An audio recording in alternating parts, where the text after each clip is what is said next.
All right, what is up, everybody? Keith Jameson, go by Great Guy 231 across the DFS History. We are almost through week one of the NFL season. Hope you all did well. I know it was a really nice weekend over at FSI for a lot of the members. So excited about that and hoping to put a proper nightcap on Monday Night Football with the revenge game. I don't know if we want to go the revenge game of the century, but Russell Wilson, week one, going back to Seattle will be fun. Obviously, he's going to be a lock play, but we're going to go over all the plays that I think it's going to be a really, really quick video, 5-6 minutes. Like, if you watch any of my soccer content or anything else, I just would like to get straight to it. Don't need a lot of fluff. So if you enjoyed this video on YouTube or Spotify or Apple, wherever you see it, please like, subscribe, comment. All really helps. Keep letting us do free content. And if you are interested in premium content, make sure you click the link. We'd love to have you on board at FSI. All right, let's start at the top.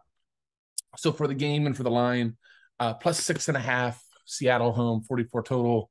Seattle's not going to be very good. Denver, obviously, signing Russell Wilson has high aspirations for the season. But all that being said, first game away, Monday night, could be interesting. I'll just say this. This is going to be a lot like Denver heavy picks. If you just want to be contrarian, just go on the Seattle side of things, like fade Russ, and you're going to like find an island. All right. So from GPP perspective, I think that's very easy. It's like some sort of like Geno, Lockett, Metcalf combo, running it back, either like naked Russ or Russ with sans Russ, but going like, Judy or Albert O, those type of guys. I think it's interesting. All right, let's go to the picks. Russell Wilson, I think, is an obvious lock and load, not only because he is a high-scoring quarterback, obviously, but the revenge narrative, so you will be locking him in. Secondly, Jamal Williams. No, Javonte. Why did I say Jamal? Jamal is on the Lions. But Javonte Williams, look, I think he's a really, really solid play here. I think you have a lot of merit, though, potentially to the fade. It should possibly is going to be a split with Melvin Gordon. I like to a lot of times when there is a chance of a split, like to wait on that. I'd rather be late than early.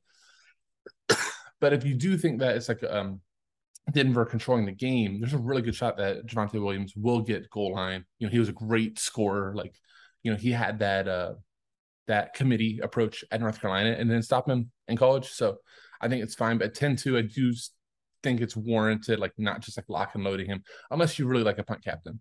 Cortland Sutton, I do think it's going to be Russell Wilson's number one.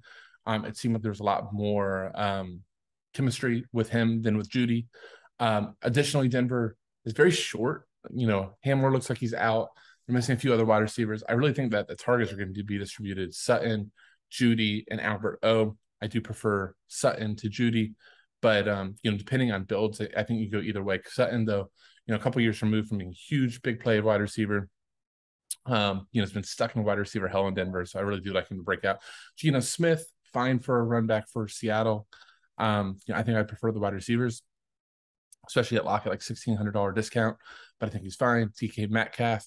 Again, the problem is Denver has fantastic corners. I could totally see, with Metcalf on the outside being bottled a little bit, but so big play. Obviously, he's a freak, so I have no problem with Metcalf. Jerry Jeudy sitting right there. Again, I prefer Sutton to Jeudy, but if it goes either way, I could see it like, that might just be a build thing, like wherever build you fall on. But I do think you're taking at least one of those running backs. Rashard Penny, I think, is actually a really, really interesting GPP play. If you do think that Seattle wins this game, it very well could be because Denver's defensive line is getting beat up by what's not a great Seattle O-line, right? So that's the problem. But Penny is electric. We've seen him go off. He'll be low owned. 7,800, I think is fine. Gordon, 7,400, that's a little bit too expensive. But, if you want to pivot off of some much higher owned Javonte, I think that's fine. Lockett, we already talked about. Noah Fant, I think, is a fade. There's a really good shot that Will Dissly and Noah Fant just are splitting things a lot. And if that's the case, 6,200 is way too expensive. Let's jump down. Albert O is probably one of my favorite plays on the entire slate at 5,000. Really, really good receiving tight end. We do know that Russ would get tight ends involved in Seattle a lot of times is when he'd roll out those old like short flat routes. Albert O is super athletic, more of a receiver than tight end. I think he gets involved a ton. 5,000, I really like. Broncos D is in play. McManus is in play. Seahawks D, not as much, but again, if you want to run a reverse script, getting down to one, I think Travis Homer really, really good GPP play, especially if Seattle's behind. He should be getting a lot of third down and receiving work. 1,400 is one of my favorite value, as is DK Eskridge. Super talented guy. I wanted to say Colorado, but I don't think that's the case. So I'm blinking on it anyhow. But again, those are I really like for Seattle exposures, like those super cheap guys that don't need much. And then Will Dissly, 800. So that whole range, 1,400 to 800. Will Dissly, Homer, Eskridge, all really nice plays. All right, I think that wraps it up. Core for me would be Russell Wilson, Albert O, and then just depending on where you want to go, either Judy or Cortland Sutton, I think was the way I'm going to run it. So I hope that you enjoy. Please, again, if you enjoyed this video, like, subscribe, comment. With that, I'll say, see you.